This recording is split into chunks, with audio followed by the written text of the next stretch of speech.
All right, welcome back. Last video, we finished setting Django up and we created a model and we created an endpoint and we requested that endpoint and we got a list of our schools.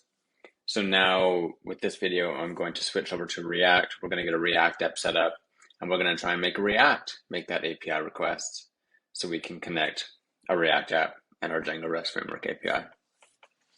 So to start, I've just searched for React here. And I'm going to go to the create new app page. If you can't find it, maybe search for create a new React app instead. There's a variety of ways to create a new React app. I like the create React app tools. Actually, first we should probably set up NVM and Node so that you can do things if you haven't already. For installing Node versions, let's see what we have. And you might have a version as well, so you can do this too. So if you type node version, so I'm using version 16. I think that might be the most up-to-date version. 18. Okay. So when installing new node versions, the best or the easiest way I've found to install new versions on your computer is to use NVM, which is the Node Version Manager. Kind of confusing because there's NVM, NPM, and Node, and people sometimes mix up the terms, but NVM is the Node Version Manager, so you can easily install new versions. So if I go here, I can actually just do NVM install, I think the 18, and it will just like figure it out.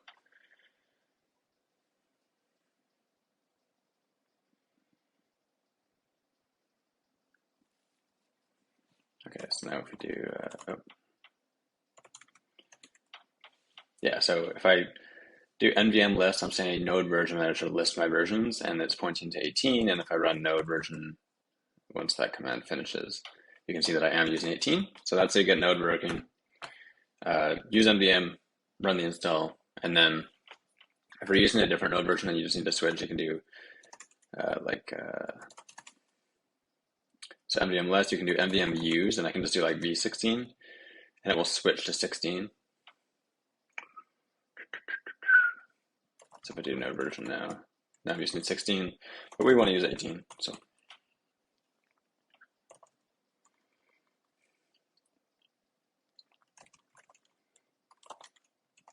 Okay. So now let's start a React app. So it says run this little command here, so we're just going to grab that.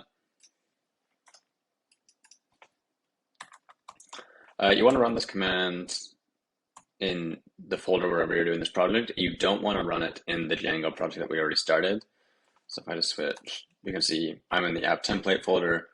We have our Django boilerplate project, our environment file, and we're not running this command inside the Django project. So what am I going to call this? React boilerplate, maybe?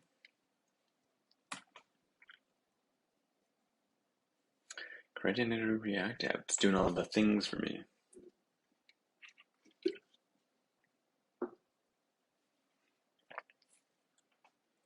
Hopefully you can't hear me drinking coffee while I do this. If you can, I'm sorry.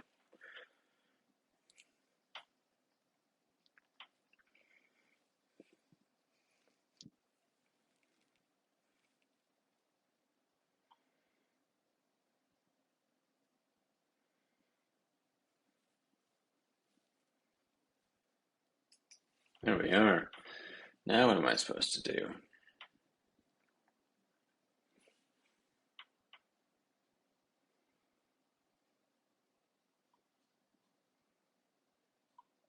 Okay. Let's run npm start. Let's start a React app.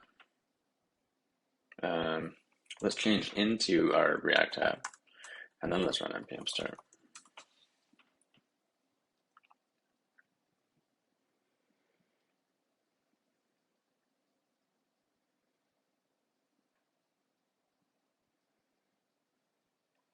Okay, so this is the React app starter that it gives you, which is new, kind of cool, or it's changed at least. So next step that we probably want to do is, let's go take a look at the code and see what's going on with it. To do that, I'm actually going to add a folder to the workspace so I can have, oh, it's already there. don't even need to. Okay, so in the React app, we have, I think I keep whistling by accident. I whistled too loud. We have the public folder, which, well, you can pretty much ignore for now. You're not going to do much in there ever. And then source. This is where you're going to write the majority of your React code. App.js is what we're looking at when we launch that app. Index is like the first thing to run. So this is like the wrapper for your whole app. You can see we have React strict mode. I don't even know what that is. And we import our app component and it's there, which is this, which we saw. And I don't know, who knows what the rest of this is. You can write tests. We're not going to write tests anytime soon. I'm just going to delete that. There's our CSS. We're going to change how we do our styles too. So I'm going to delete that.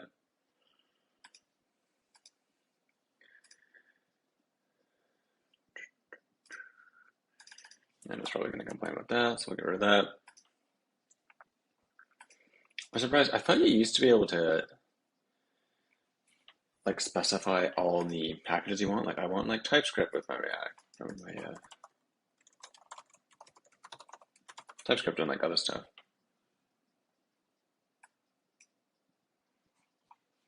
Where's the official docs?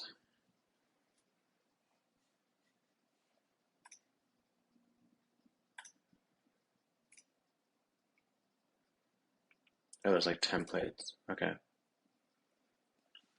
We can also just do it ourselves though. The first thing, you can see I removed the CSS. This looks not nice. The first thing I want to do though is when you go to an app, you probably want to be able to navigate between pages. Right now we just kind of have a component and it just renders that component. So what we want to do is, or what I'm going to do at least, is set up a router so that you can go to like /schools, which is our endpoint, and you can load a page and that page will request the data from our API. So let's start with setting up a router, which is one of the pieces of documentation here. So if we just install that, we're going to go down here. So we're installing React Router DOM. Somebody setup it recommends. Let's go to the basic example. It doesn't load. Okay, let's just go to the router documentation then.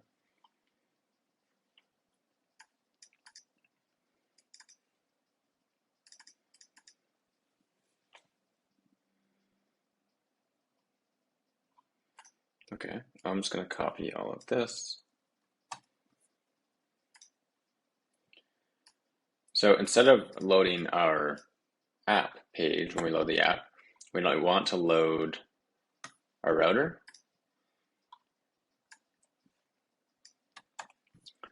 Get our imports as well. I'm not going to use all of them.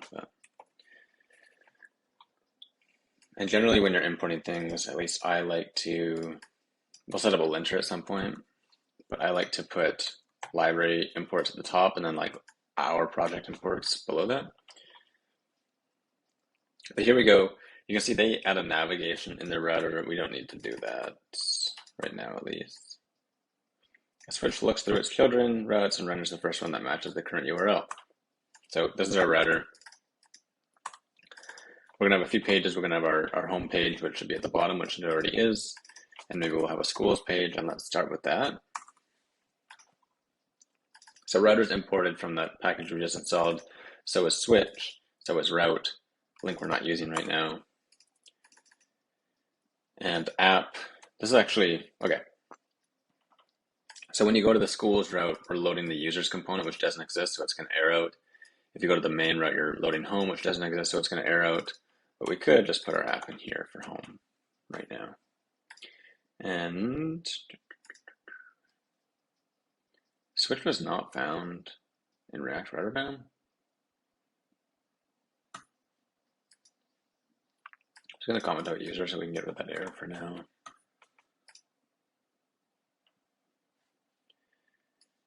Okay, let's look this up really quick. That seems odd.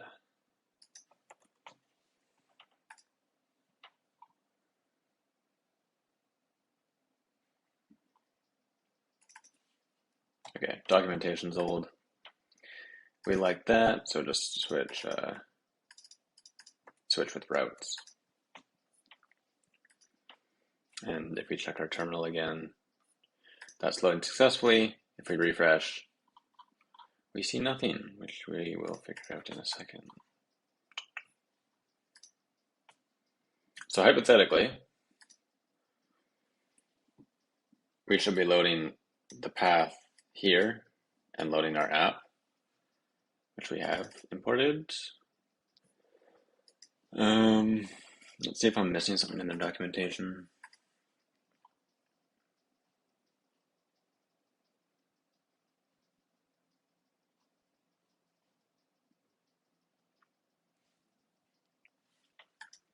What if I go to schools?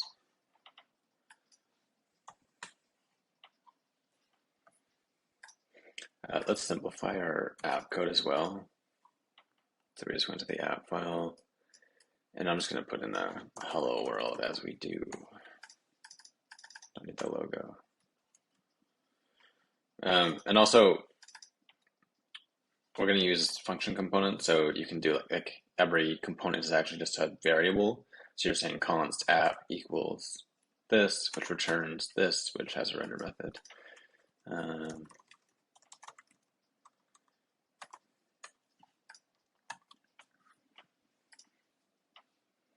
Refresh, nothing.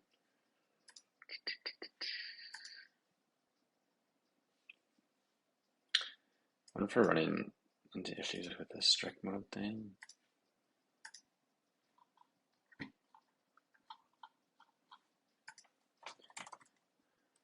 Router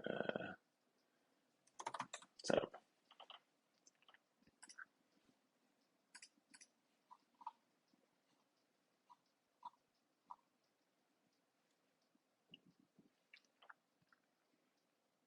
Wait, what version of React Router did we get? So package.json is where all your versions get. We got 6.4.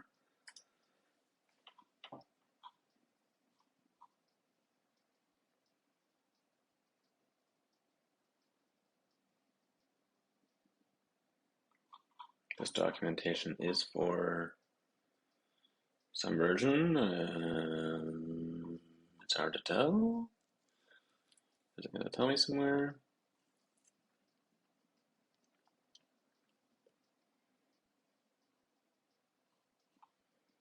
So that's kind of interesting. This is like set up entirely different than we just did it.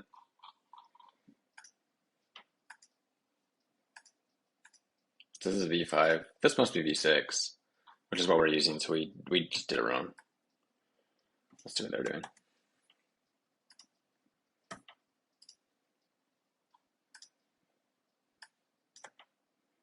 So we're going to create a browser router. Put some things there. And that's what we're going to render.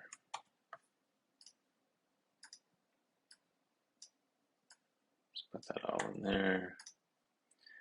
Ta-da! The element here is our app.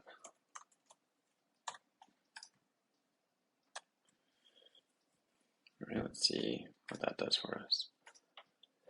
Here we are. So now we're rendering that. And if we go to schools, which is not a URL we've defined, oh, it auto has a 404. That's kind of cool. So we were looking at old docs. Love to see it.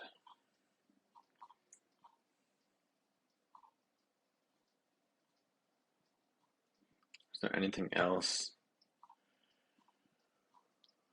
There's a 404. Yeah, here they get into like air pages. We can skip all that for now. So what I would do is, instead of defining your router, you don't have to do this right away, but I mean, it does feel like good practice to me, is also, we're going to delete these styles as well. We don't need them. We'll set all of our styles up at some point, but not yet. But yeah, your router is here in your index file, but it's a good idea to try and keep your index file pretty clean. So we're actually going to, in our source folder, we are going to create a router file. JS for now, we'll switch to TypeScript in a bit. But if we just copy a bunch of that, get rid of those. So we define a router here, and then we can export default router.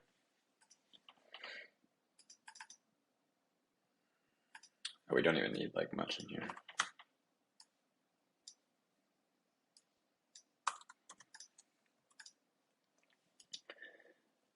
Okay, so that's going to be coming from another file. We are going to need this in here because it's rendered or defined or used in here. But we can delete some of this. So now we just need to import our router now. So import router, because it's a default export, it is, you don't need the curly braces.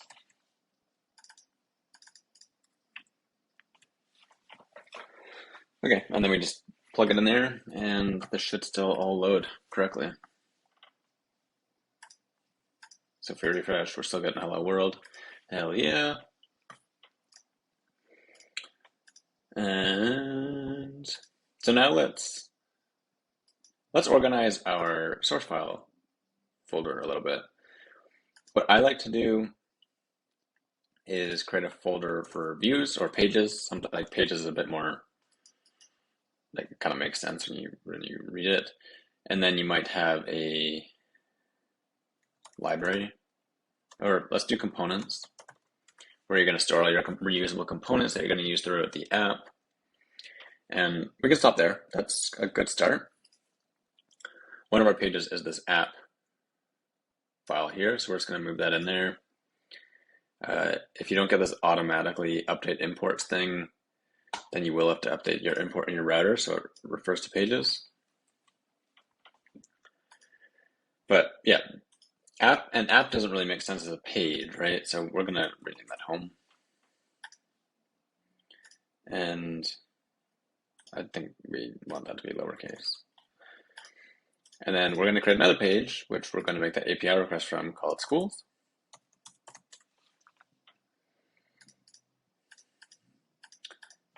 So we're in our schools file. We're going to import React. Const schools is our new page, which returns, well, which opens a function, which eventually will return some HTML. A list of schools. Woo! And then we want to do export default, because that's the default thing exported from this component page thing. But now over here, we can say import schools. We can rename this one home, so it's like consistently named. And we can add a new route. So if now we go to /schools, we can render the schools component instead. So let's see what happens. If you go to your terminal, your app should still be running. And if we refresh, we still get hello world, but if we go to /schools, we get a list of schools. A bad list of schools, because there's no schools in it. Okay. Pause there for a sec. That was a good little run. So sort of the next step, if we want to connect our React frontend that we just built to our API, is importing or installing and importing something to make those requests. My kind of go-to is Axios. I didn't even know that was in news. It's a stationer site. So look for Axios, and we're going to install that.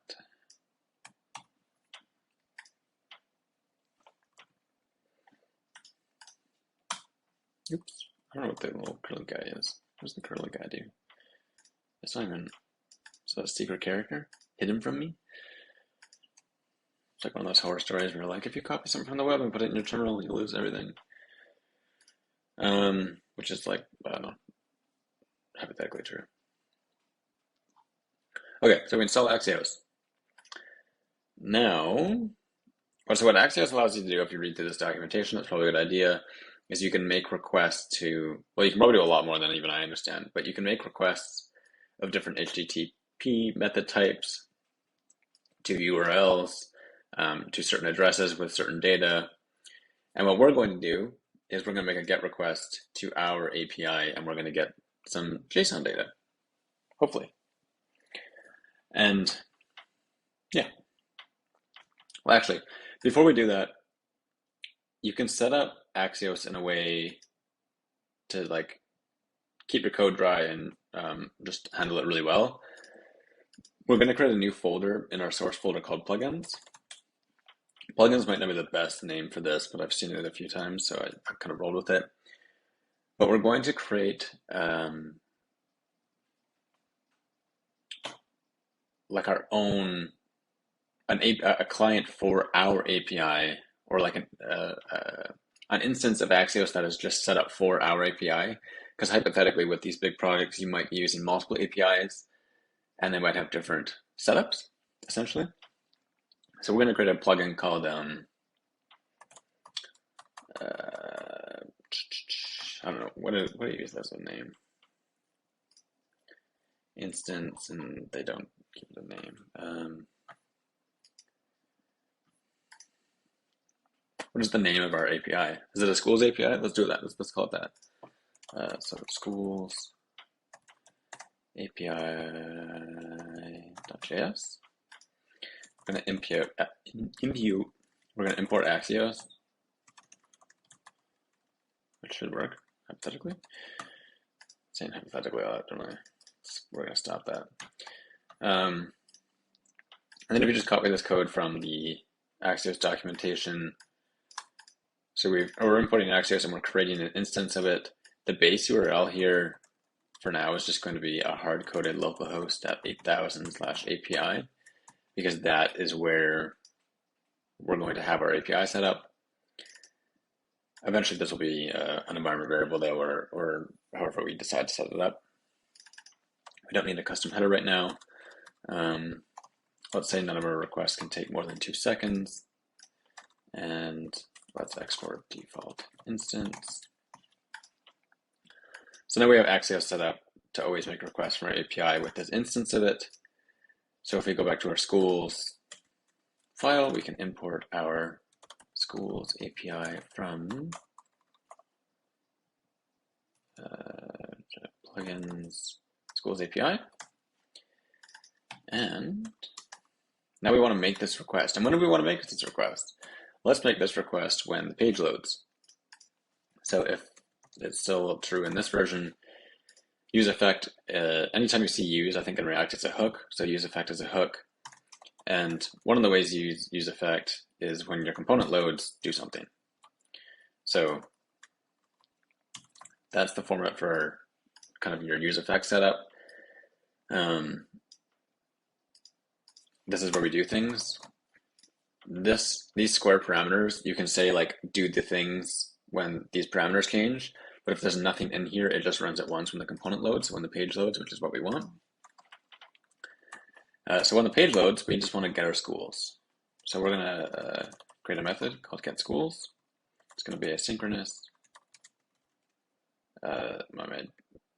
My syntax might be wrong right now. That's okay.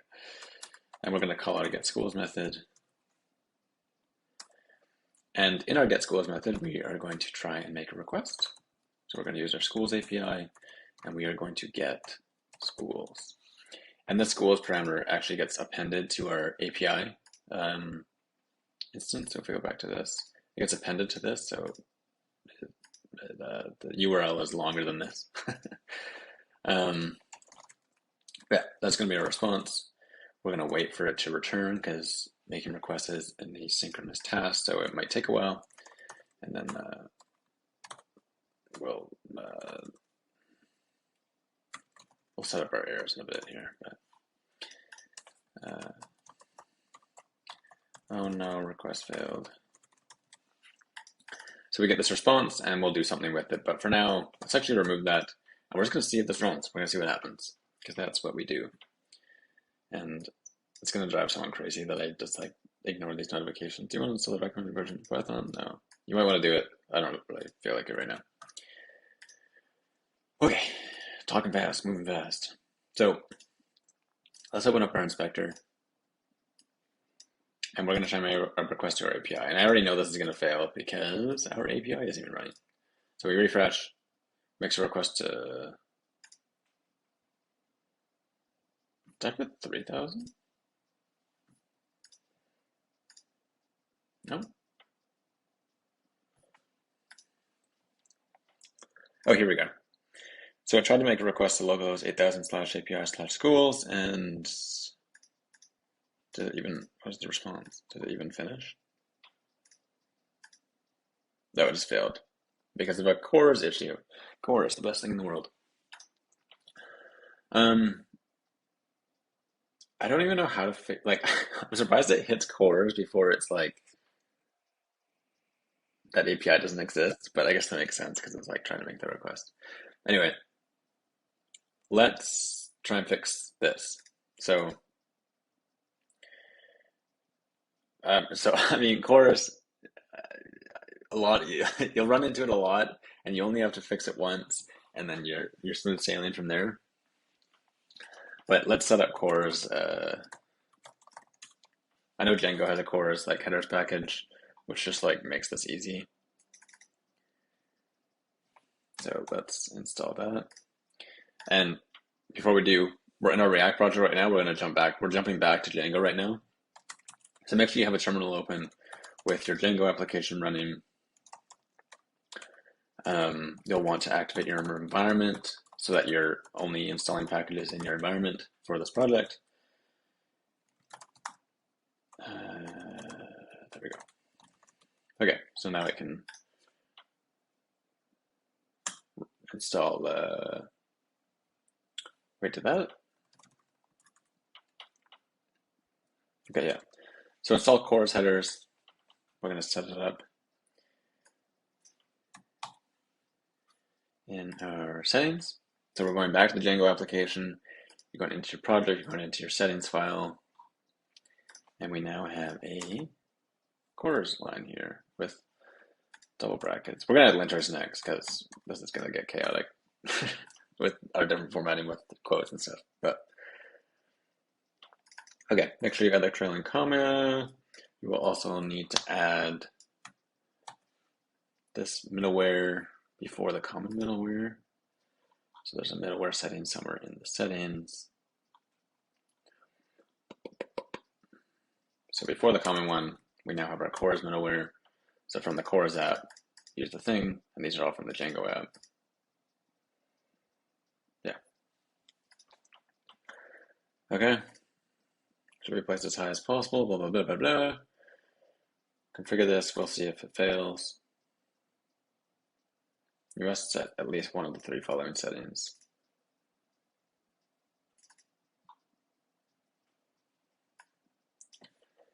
Let's just set that right now. So allowed origins. I think this is the origin of the request. So one of the allowed origins is going to be the address of our front-end app, I think. And let's run our API. So run server. It's running. No errors. Perfect. And if we refresh now, perfect. So we've passed the cors issue, but now we're getting to 404 because apparently that route doesn't exist. And I think I know why.